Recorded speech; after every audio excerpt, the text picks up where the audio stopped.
as part of our research, we forced excellent players to move up. And, they went kicking and screaming, but when they finished, they're like, wow, I never hit a wedge into that hole before. This is, how the tour player is going to do it. Welcome to Fairways, Friends, and Fresh Ideas, the podcast where golf meets innovation and tradition meets technology. Our next guest is Jon Last, and he is the founder and president of Sports and Leisure Research Group. Jon, welcome to our show. Thanks so much for having me. We really appreciate you spending a few minutes. It's great to be here. I'm great about stories. I love hearing stories. The good Lord gave me 2 ears and a mouth for a reason. Tell me your story. How did you get into what you're doing? And tell me a little bit about what you're doing today. Sure. So it's interesting. I think anybody who goes into market research, almost anybody who goes into it, will say that they weren't necessarily planning on doing so. They did it by accident.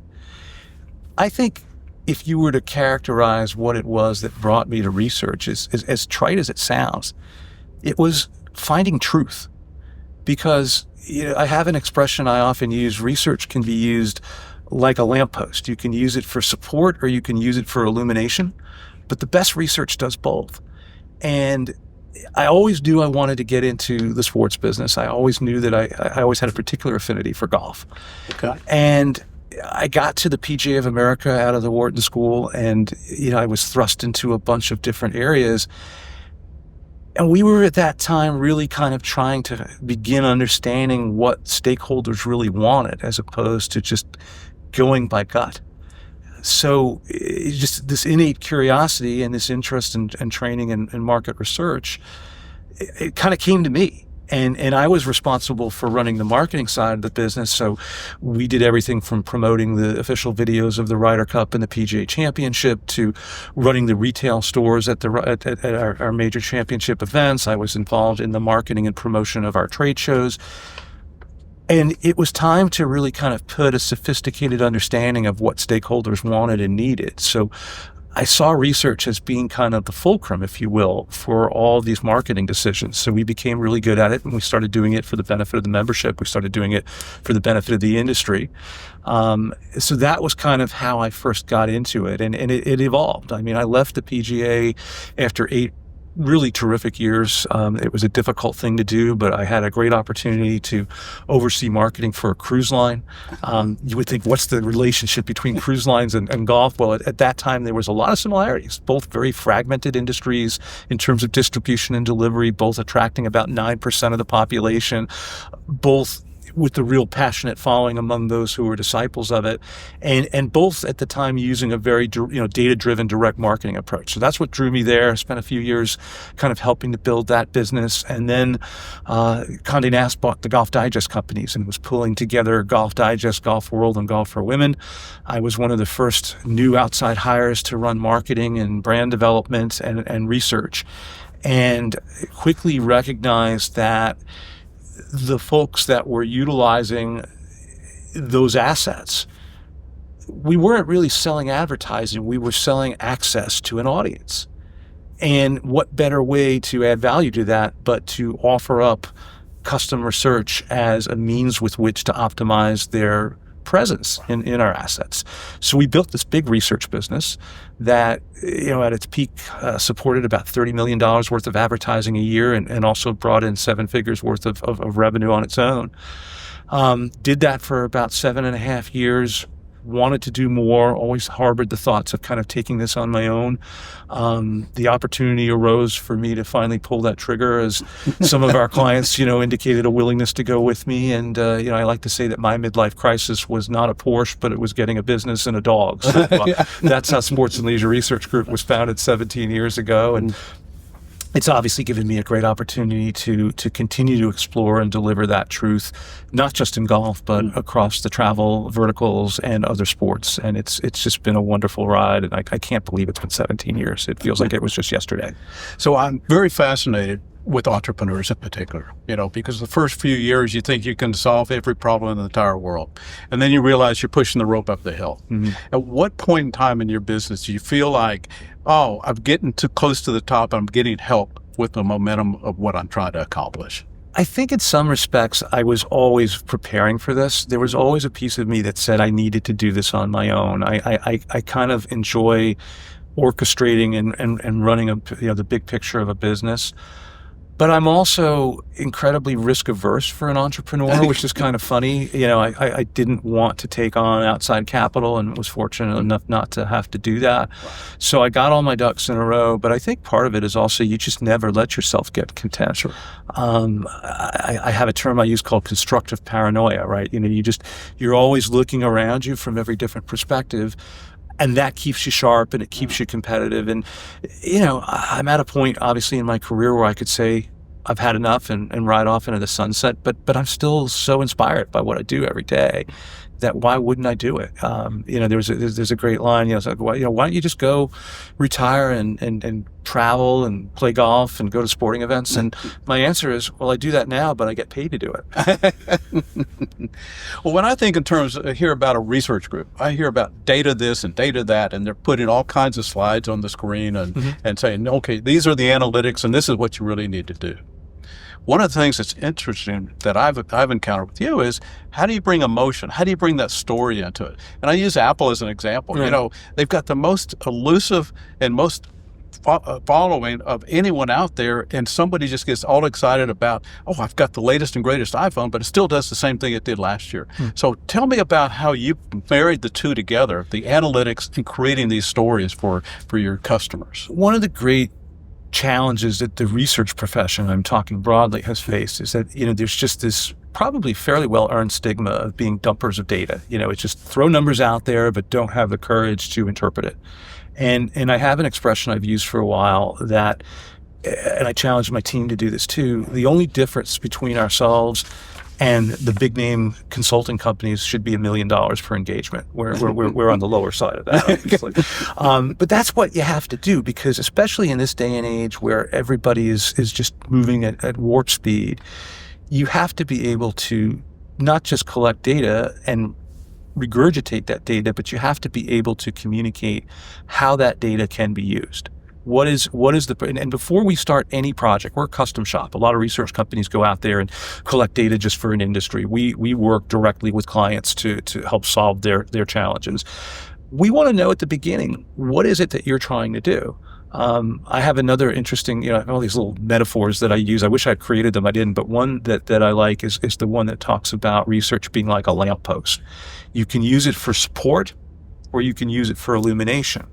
The best research does both, because you obviously need to understand what's really going on, that truth that I talked about before. But then you also have to be able to communicate it in a way that's going to advance the business's purposes forward. So that's the best way to do it. And I think, if you are coming into any engagement with that understanding, knowing where the client needs to go with this, that forces you to come out of the gates with not just data, but what does it mean? Right. And how do you use it? I do a slide at the beginning of most of our presentations called 2-minute takeaways. I feel like I keep going through these references, but you may remember this. I don't know if viewers will remember. There was a character on Saturday Night Live that Don Novello, the comedian, did called Father Guido Sarducci. He was an interesting character in his own right, but he did a bit called the 5-Minute University, and the whole thesis of the 5-Minute University was, I'm going to teach you only what you're going to remember 5 years after you're out of school. So like for economics, supply and demand was the only thing you had to remember, because that was it. Economics, supply and demand. That's it. Business is you buy something and you sell it for more.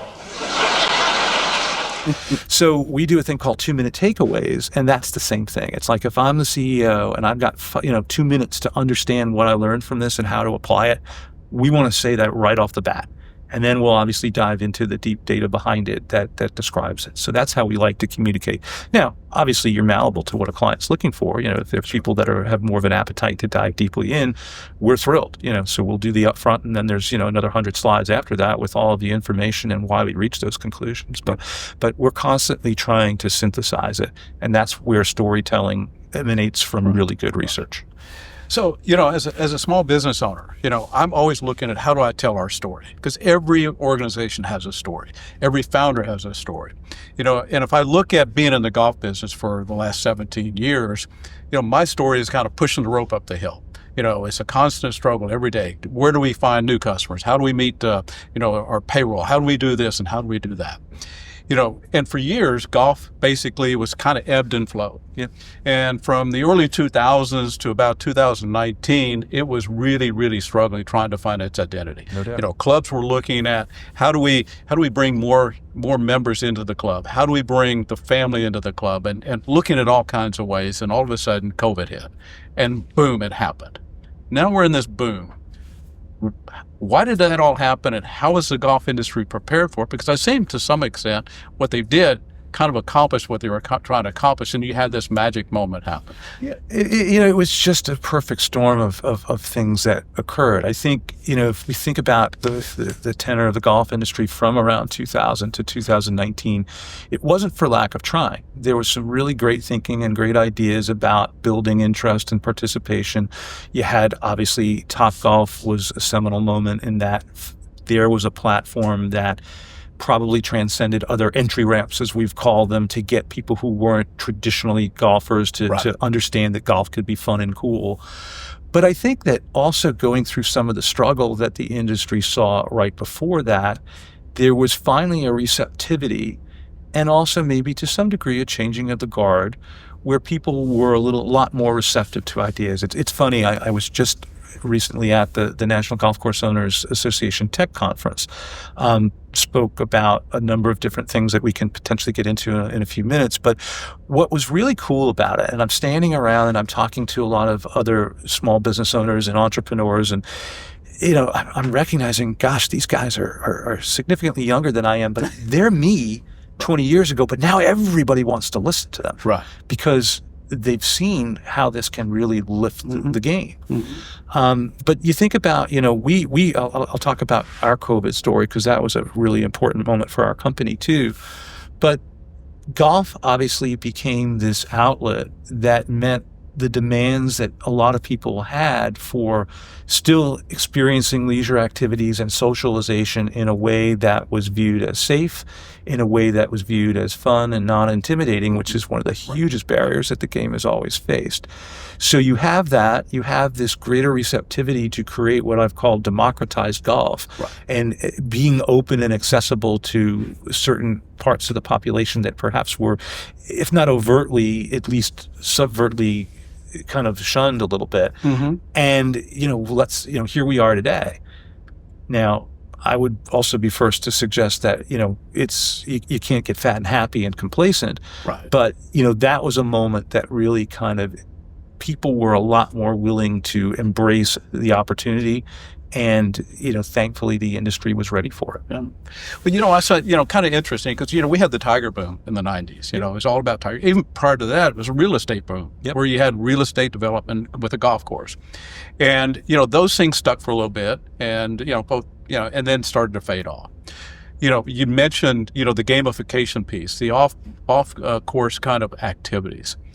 How do you see those basically keeping the longevity of the game of golf in the forefront and kind of make it continue to grow? I still think that at the heart of all of it is what Tim Shantz, the CEO of Troon, a brilliant mind in the industry, calls the immutable qualities of golf.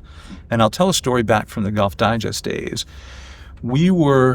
Some folks listening may remember there was a player named Ty Tryon who was, I call him Ricky Fowler before Ricky Fowler. He actually played against my kids in junior golf. Okay, yeah. So, so I know all about that. But he was kind of being positioned as like this iconoclastic, new age golfer. Mm-hmm. And, we were testing at the time a bunch of different covers for Golf Digest. Mm-hmm. And, a couple of them were concepts with Ty looking not like a traditional golfer. Mm-hmm. What was interesting was when we showed these to younger people, they weren't necessarily enamored by that look. They still respected the values and aspirational qualities of the game. So I think that's really important that we don't lose sight of that. Yeah. But again, what these entry ramps have done have at least broken down those initial barriers to say, hey, hitting the ball around a beautiful pastoral place is a good thing to do. And as facility owners and operators recognize that opportunity and meld the product to be a little bit more flexible, they can experience the game on their own terms. And that's what, really good marketing is this day. It's meeting customers where they are. Now, we could get into a whole nother point, and I know we've talked about this before, but I think one of the big challenges for the industry now is finding that happy balance between, what I like to call high tech and high touch. Okay. So technology obviously has enabled golf to become, again, much more accessible and much more in sync with the values of newer, entrants and the coming generations. But we're still sitting on top of a game that draws the preponderance of its revenue from folks, on the older side of the spectrum who, are perhaps looking a little bit more still for that high touch experience. Right.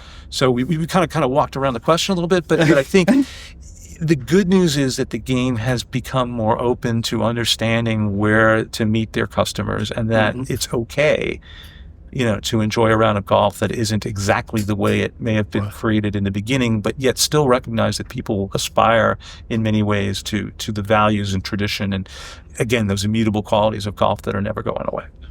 Well, I like your comment about, high tech, high touch, because to me, I think golf transcends both of them.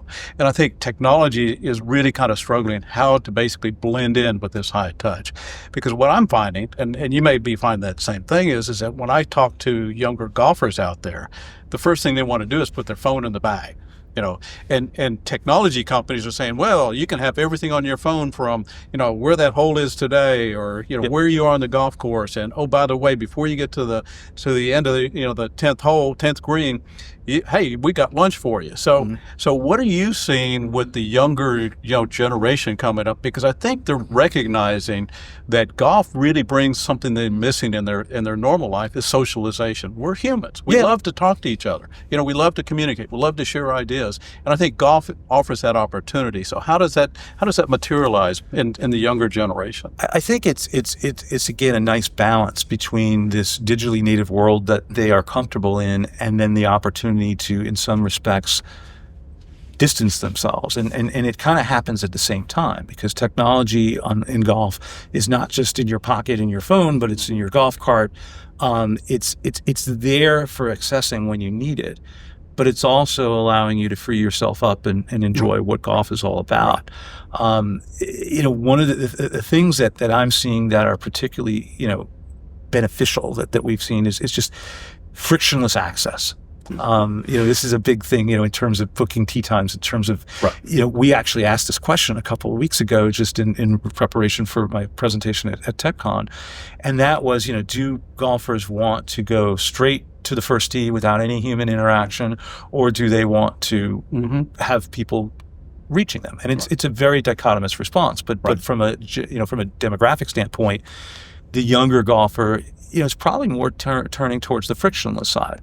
Because they're on Zoom meetings all day, and here's a chance for them to actually, as you said, interact with human beings and with the people that they want to interact with, as opposed to other ones. So they'll go right out there, and then it's them and the people that they're playing golf with enjoying a day out there. But the technology enables them to get there in an environment that's efficient and fast, and it also kind of knocks down maybe some of the intimidating barriers that often were associated with connecting with the game. Well, golf has always been what I kind of consider an intimidating game for somebody now coming into it, and I see, golf simulators. One of my visions at one point in time, and still is what if you had a real life scenario, put it on a simulator? I'm a member of a private club, or I play a lot of different courses, and if I had that at my house, and if I'm a young parent, and I've got a young child or children come, I could play that game in the house. And they would have an appreciation for it, and they understand it. And before they even get onto the golf course, they now basically, that person says, "Oh, I've seen this before." They understand the decorum, and they understand how to play, and they're not intimidated by that. Are you starting to see some of those things start to happen? Oh, absolutely.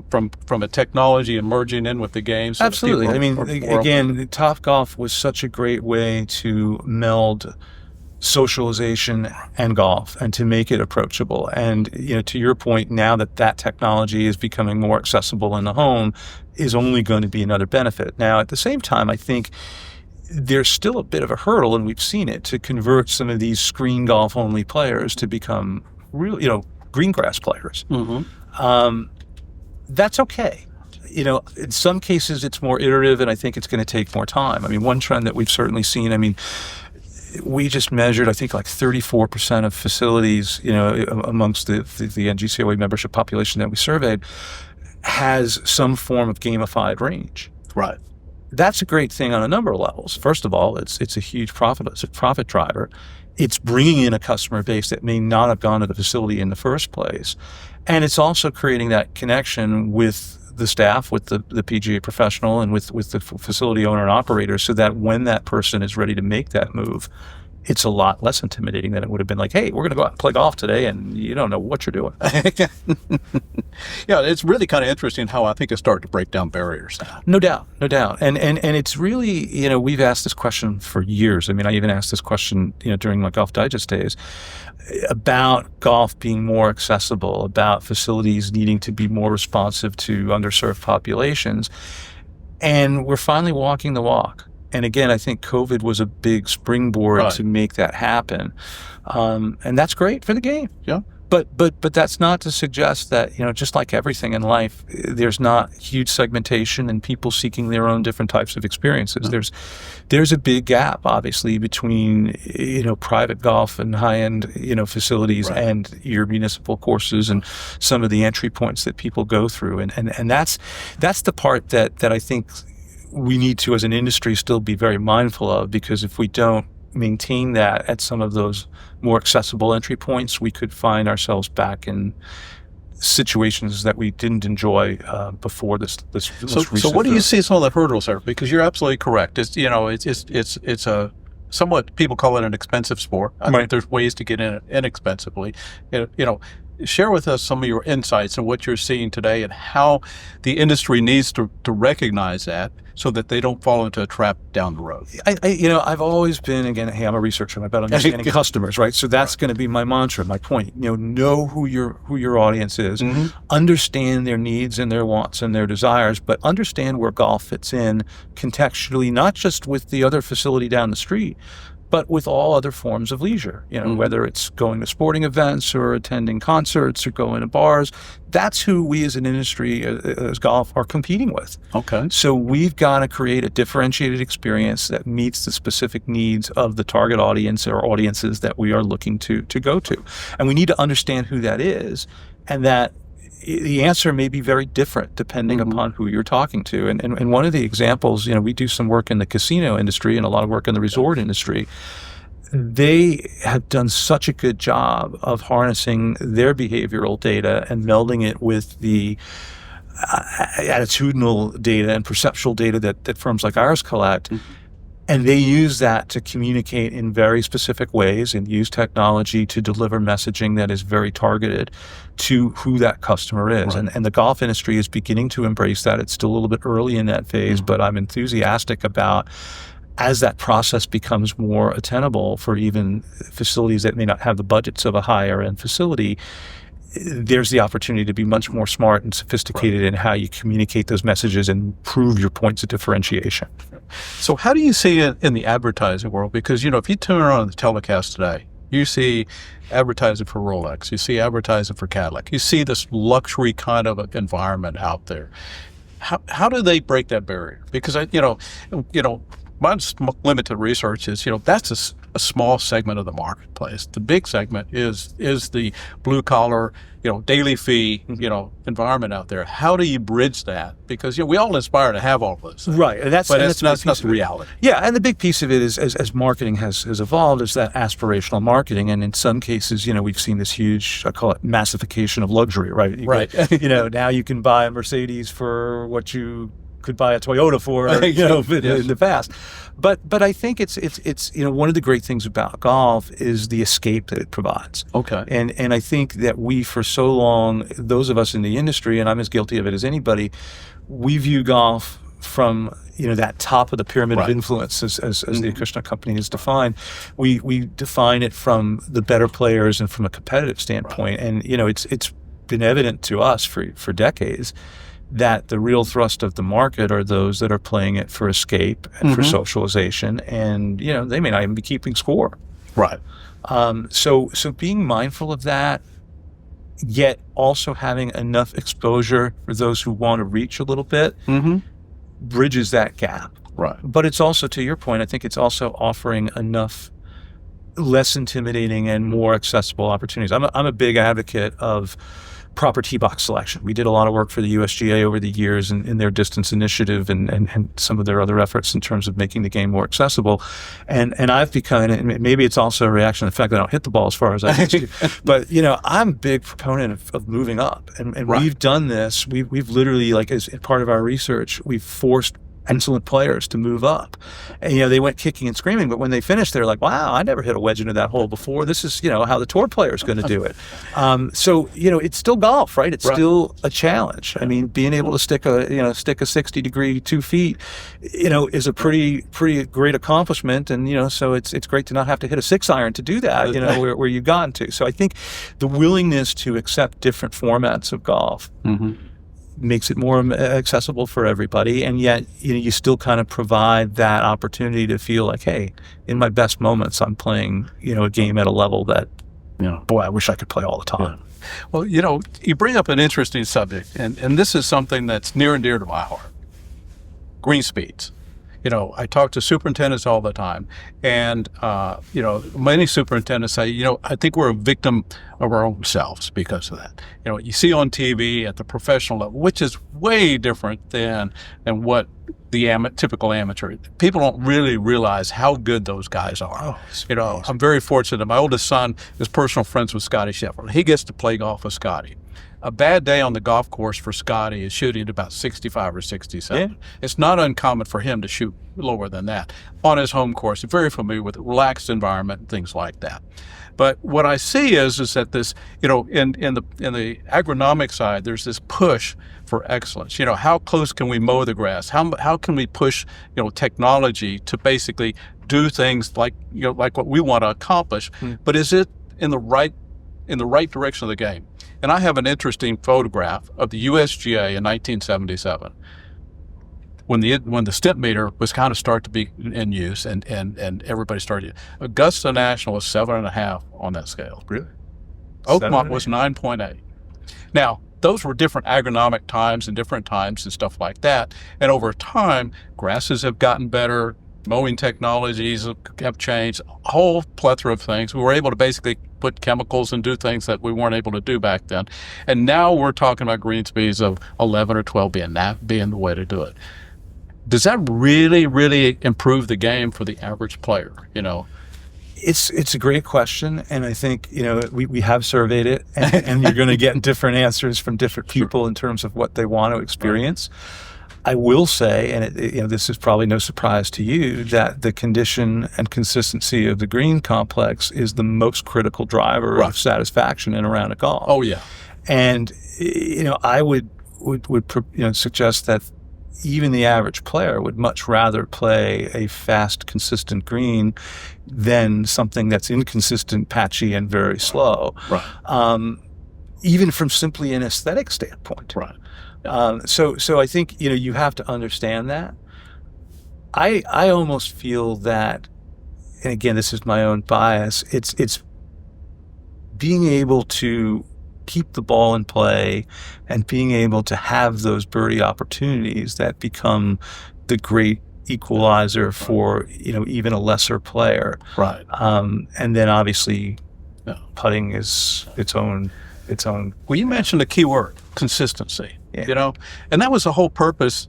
Going back in the day, as I tell my kids, that that was the whole purpose of the stimp meter, was to basically get consistency across that green and across the entire golf course. And so it turned somehow into, let's have consistency into how fast can we go. And so I'm fascinated with it. I think the genie's out of the bottle. I don't think we'll ever go back to 7.5 or 9, but because I think some of the practices today are fabulous.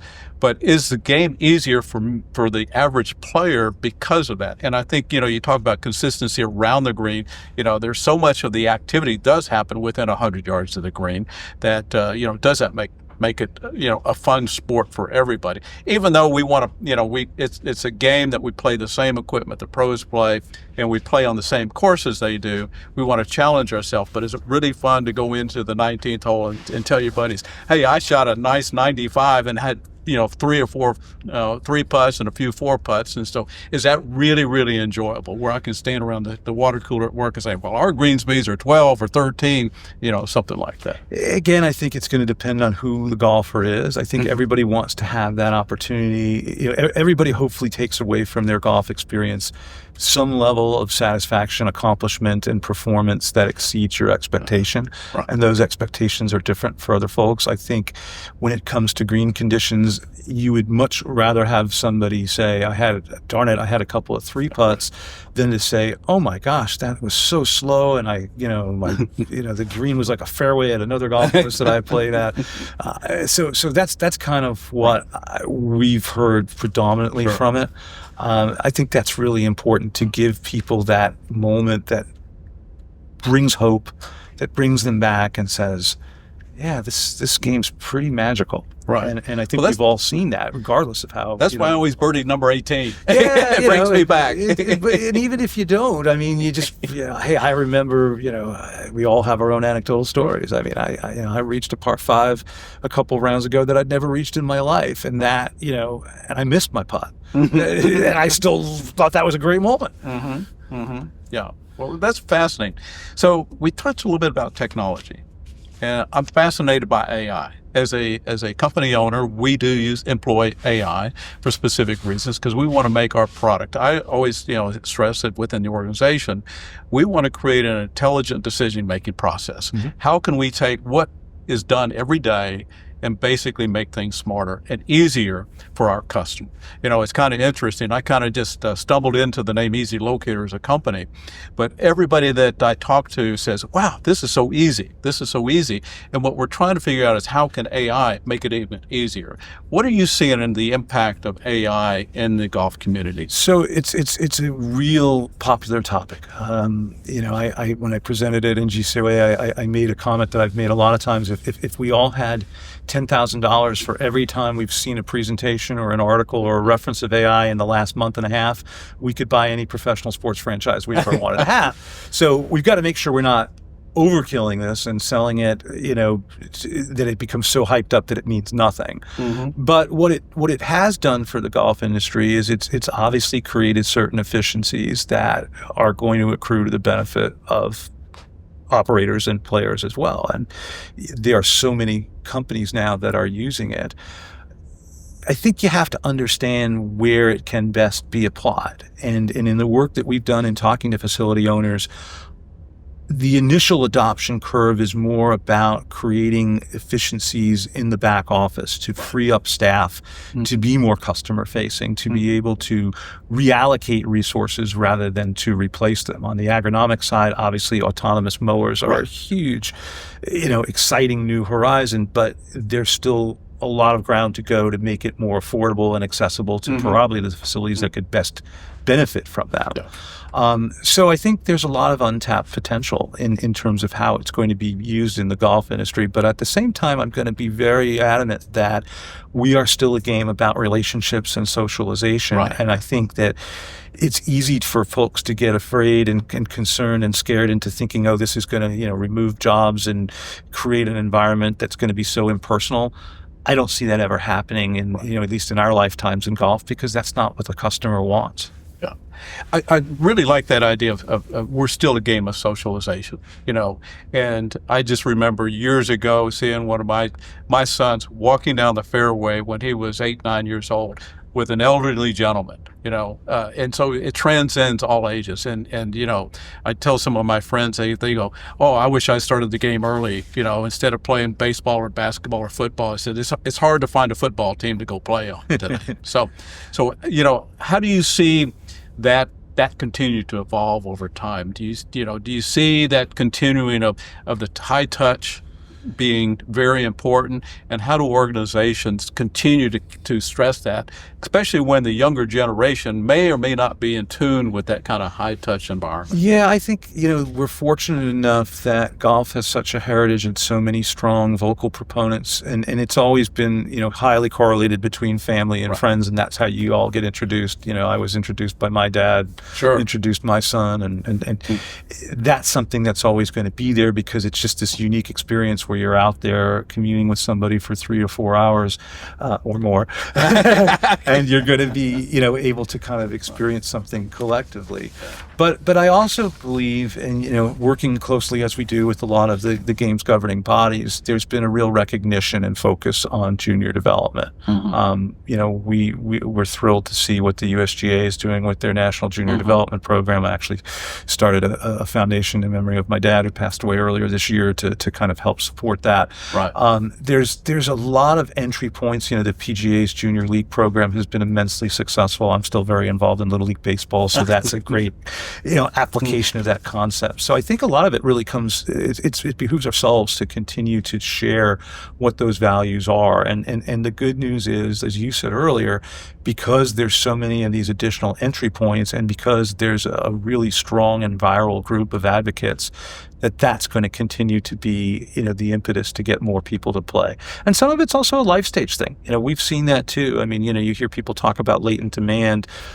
Some of that I'm not sure I believe is as prominent as it's expressed to be, but it's still a reality. It's still something that there's exposure to. I mean, a fantastic example of it, again, not to be a sample of one, because as a researcher, we're about empirical and projectable data, but my wife took 25 years off from attempting golf and hating it to now becoming really interested in it. And some of it was really just a function of life stage and time and finding the right environment and the right people who she could experience it with together, which means, she don't want to go out and play with me. She wants to play out with the girls.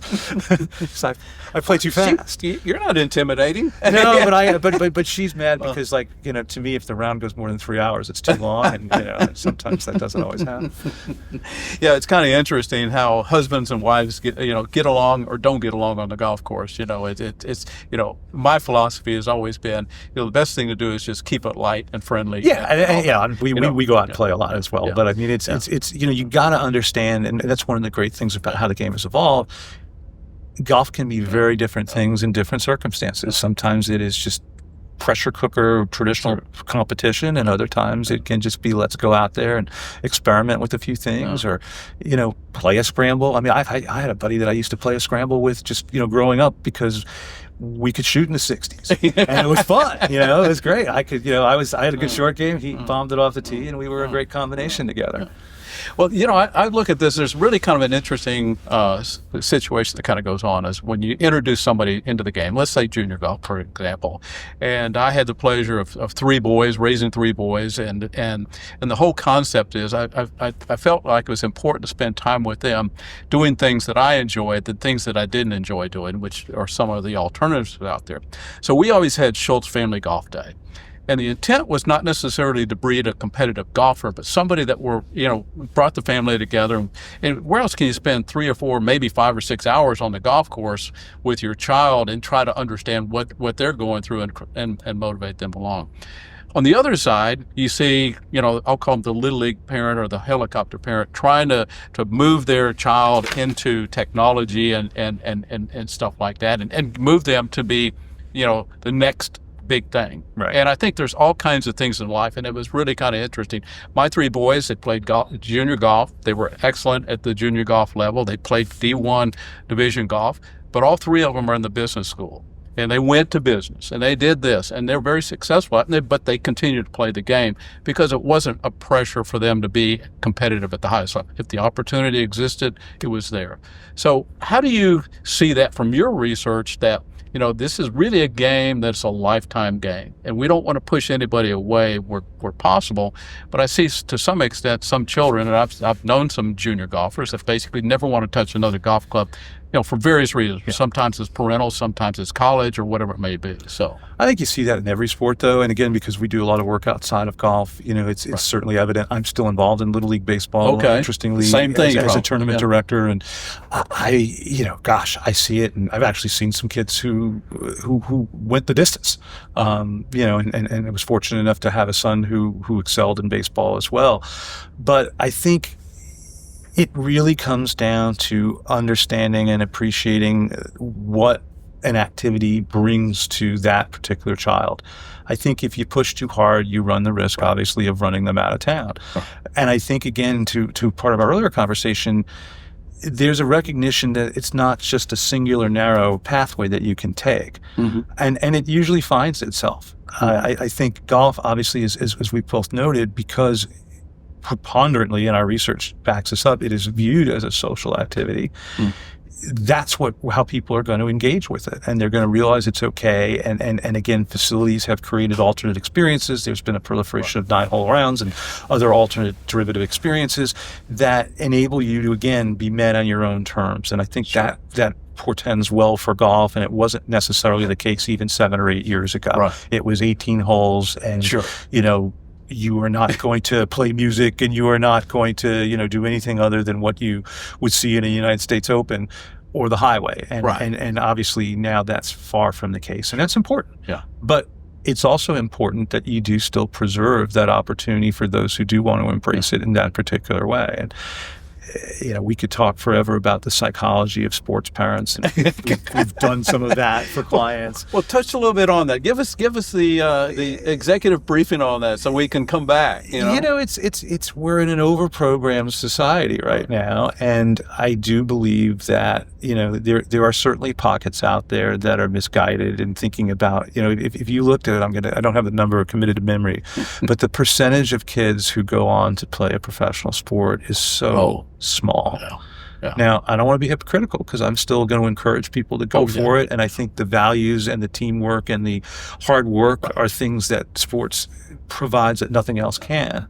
So I don't, I'm also not a fan at all of participation trophies.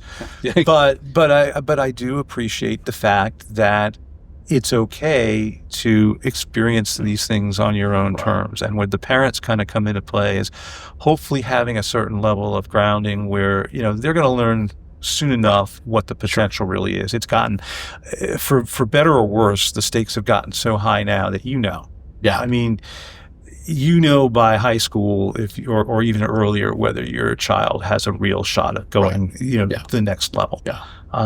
So hopefully at that point you haven't totally ruined them, and they can re-engage as something that becomes a lifetime activity. I agree with you 100%. As your child progresses, there are certain stages, and eventually they may find another interest or whatever and stuff like that. But in sports in particular, they go from middle school to junior high school to college and so forth like that. And every jump you make, there's a culling period of and I think that the kids come to that realization. Yeah, and so much of it, and again, I can relate to this as a sports parent more from baseball than from golf, but you get to a point, when a kid is young, the best athlete and the biggest kid is the one that's going to be the star.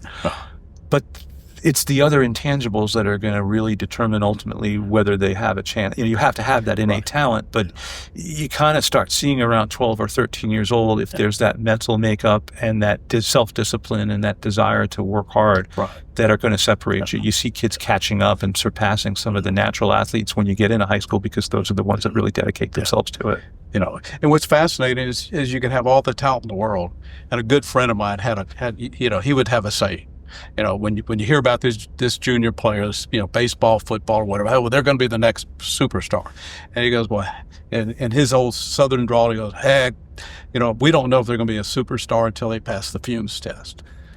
And the first time he said that to me, I go, fumes test? What does that mean? He goes, yes, gasoline, alcohol, and perfume. He said, if they're able to basically play or do whatever they are. And it happens in life all across the board. So there's so many factors on whether or not you can be successful. But I think the one thing that I admire so much about the game of golf is it opens up so many doors. It does. That's, to whatever avenue that you want to choose in life. That's and that's what's so special about it, because it's a commonality. It's an activity for a lifetime. Right. You can be a baseball player, a football player, a basketball player. At some point, you're not going to be able to really function in a way that you're comfortable with. You can play golf. I've played golf recently with a guy who was in his late 80s, and he was shooting, bettering his age by 10 strokes, and that was fantastic. So it's a great benefit that golf has. It's again part of that accessibility, and again it's a community. Golf in itself, whether even if you don't belong to a private club, is a community. Sure. And more so perhaps than other activities, and I think so much of that is attributable to some of the great work that the folks in the industry continue to do. We have the fortunate opportunity to work across a lot of different sports and a lot of different leisure activities, and there's an infrastructure behind golf that's really unique. I always like to ask our guests, what's your favorite nugget? Not only today, but those nuggets that you see can be applied to a year from now, 2 or 3 or 5 years from now, that our audience will basically appreciate. Said, Jon basically said this, and this makes a lot of sense. What are some of the nuggets that you think might be appropriate to our listening audience? So are we thinking about this from the standpoint of life lessons, or about the golf industry, or this is your opportunity to talk? Wow. See, this is what I'd want to, as a researcher, I'd want to consider this one a little bit more. There's a lot of nuggets. I think, I definitely subscribe to the do what you love and the money will follow mantra. I was overeducated as a young man. I got my MBA from Wharton. Everybody was coming out and going to Wall Street or going to management consulting. I went to the PGA of America as my first post-MBA job, and making about a third of what most of my classmates were making. But you know what? If money's important and you love what you do, that's going to follow and come. I think, being true to yourself is really important, and understanding that there's no one straight path that's always the right way to succeed is important to know as well. So those are maybe some life lesson type nuggets. I think another one that I always love is like 75% of success is showing up. Okay. In other words, being in the moment, being cognizant, making that extra effort to understand whether you're meeting with a client or a fellow employee or someone that you're trying to influence in business. How many people are going to take the time to learn a little bit about them beforehand, so that you can communicate and relate on a human level? Sure. That's important. And it's so easy, unfortunately, in this day and age, not to take that path. So, those who make that extra effort and actually do show up, often will run circles around others. So those are the ones that most immediately come to my mind. Probably with another 10 minutes to just sit and contemplate, I'd come up with a whole lot more from a life lesson standpoint. I think from a golf standpoint, we have to always be mindful, especially in this day and age, as I said before, that there isn't one answer. And as much as researchers will sometimes look at data points from a national level, the game and how it's experienced has become what I call much more hyper-local now than it's ever been. Right. So I may have said it earlier, but when you want to, if you're a golf facility operator or an equipment manufacturer, you need to understand who your customer or customers are and be able to relate to them on that level. And who your competition is, which oftentimes is a lot broader than what you might have initially envisioned. Okay. Hopefully those suffice for some nuggets. Well, Jon, thank you very much for your time. I really appreciate that. It's been very enjoyable. The insights you provided today, I think, are really wonderful, and we're very appreciative of your time today. Thanks so much for having me in. It's been great getting to know you, and now as I joked around when we first met, like now I had a face to associate with when I felt that a pin position was unfair. I was like, that's the guy. But no, you found a really interesting niche with what you've done, and it's been a great asset for the industry.